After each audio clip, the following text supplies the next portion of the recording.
маркетинг винаги се говори за дублиране и почти никога за уникалност. Ами, ако точно това е основният проблем на MLM, набива ти в главата, че ти си безполезен, че трябва да копираш даден модел на подражание, дадена знаменитост от твоята MLM компания, примерно, и ти казват, че ти не трябва да откриваш топлата вода, защото вече всичко е измислено. Прави това, което прави Иван или Драган, и това е. Вероятно, нали, си чувал подобни изказвания много пъти и следователно ти какво правиш? Ти започваш да говориш за компанията и ставаш един от всички. Започваш да говориш за продуктите и ставаш все по-безразличен. Мислиш си, че като започнеш да се държиш като даден лидер, ти ще станеш успешен като него.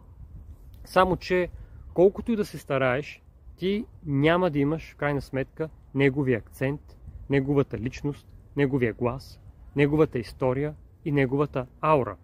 И в крайна сметка ти се превръщаш в един от хилядите неуспешни клонинги на конкретния лидер.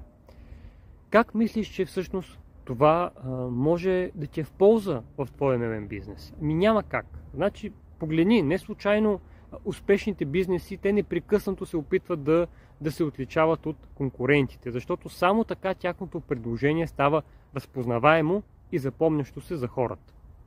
И тук добрата новина е, че ти също си уникален.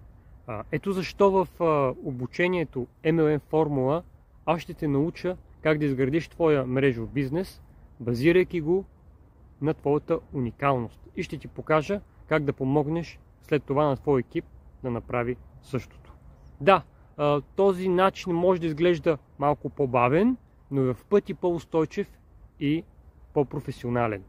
Не е ли всъщност в крайна сметка по-добре да имаш един екип от 10 професионалиста, отколкото 100 аматьора, които са клонинги и никой в крайна сметка не ги отразява? Ще намериш линк към обучението тук долу в описанието на това видео и в коментарите.